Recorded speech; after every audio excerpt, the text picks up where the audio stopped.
The streets are ruthless, YouTube edition. All right, we're working today on elbows. I'm gonna give you 5 elbow options that you have from every damn position you can think of. Inside tie, tie plum, long distance, parrying shots, and landing your elbows. Now, street fighting is a very, very weird thing. I don't support it, I don't think it's a good idea, but there are gonna be situations where you gotta protect yourself. That's just the reality of life. So I'm gonna teach you a few different tactics you can use to land your elbows. All right, let's start out with more of a long range attack. A good option I have if the person throws a right hand. Now, specifically a right straight. Now, is this as common in a street fight? Obviously it's not, so I don't want to hear it in the comments, but it does happen. People do box, right? So a person throws a right straight, I'm gonna parry that hand, and I'm gonna come over the top with my left elbow. I keep a strong salute arm with my right hand here. I know he might counter me with that left hand. I'm prepared for that. I step, and I land straight through. Again, as he throws his right hand, I'm stepping, pushing off my back leg, and I'm shuttering an elbow over the top. Now, this is gonna demoralize a street fighter. Street fighters don't know shit about elbows. All they do is windmill punches. So if you can land a clean elbow, it's gonna discourage them and probably give you the opportunity to just end the fight there. This guy just hit me with a close range elbow. What is he, fucking Tong Po? He doesn't know what's going on. He's out of there. So let's look at another option that we have off of the jab this time. Very, very similar. I'm here.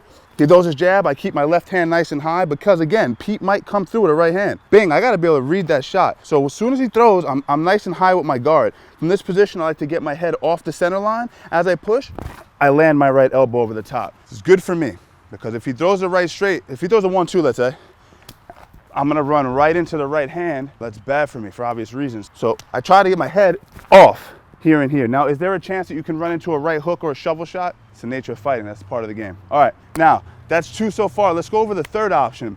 Third option is beautiful. If the guy comes in and he tries to grab you, a lot of guys will do that. They start windmilling, and if you can make a guy miss for a series of shots, eventually he tries to come in and grab you. It's very, very logical. So as he comes in and tries to grab me, I go to my inside tie position. From the inside tie position, I can bang him up with both hands. I can use my left arm or my right arm. So from here, I can go up elbow, bang.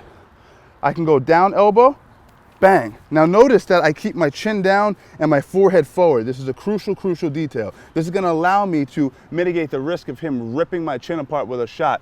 Or my legs are gonna go from here. So I always keep like my head here. Obviously I can headbutt, that's not what this video is about though. So I'm gonna use elbows, elbows, and obviously if I pull my right arm back, I can sag his arm down. Watch this right hand.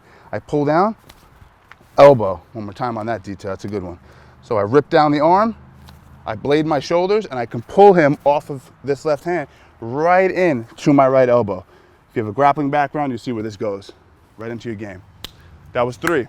Well, that was really more like 10. I gave you a bunch of options off of that. Let's go over another one. We're gonna go 4th one, going from the inside tie, which I consider to be close range, going ultra close range to the tie plum. This is great. As I go inside position on Pete, I'm now gonna go tie plum at the crown of Pete's head. Obviously, knees are there. Great options here. But what I can do is I can shoot my shoulder back and use up elbows right back to the clinch. This works on both sides. Up elbow, right to the clinch. I shoot my shoulder back, relaxed, and I jettison my elbow, where my thumb goes backwards over my shoulder, and the point of my elbow aims for the bridge of the nose, the eyebrow. So many options you can land. You want to do a lot of superficial damage though. That's the goal, cut them up. So from here, I shoot my shoulder back. I like to aim for the eyeball if possible, the nose, break his nose. If you're confident in your power, obviously the chin is a good option as well. Bang, bang, okay? Good options. Again, keep the chin down when you can. I was speaking, so my head was a little higher than it should be. Keep your chin down. Last but not least, this one's a beautiful one. Okay, this is some crouching tiger, hidden dragon type shit. Now we're talking about some next level. We're taking it straight to Thailand on this last one. When I go to my tie plum off the inside position, what am I gonna do? I'm gonna shoot my shoulder back and I'm gonna, right to the head. Right to the head. And then what that does is you're aiming for the brain stem with that one, right? You're coming down. I want you to come straight down like you got Thor's hammer and you're going straight through this person's body. Now where should you aim? Depends on the position of his head. So I might hit him right here and split him like that, 2-face. If he lifts his head up like, fuck, get off of me, because you're pulling him, oh my God, you're gonna hit him with that downward elbow somewhere in the face. That's just a whole nother level. If you're gonna aim for the bridge of the nose, you're gonna do some serious damage. Off of this position, I go tie plum. He lifts his head, Oh, hey, right to the nose. Done. That's been 5 elbows you can use in a street fight. Disclaimer, don't street fight.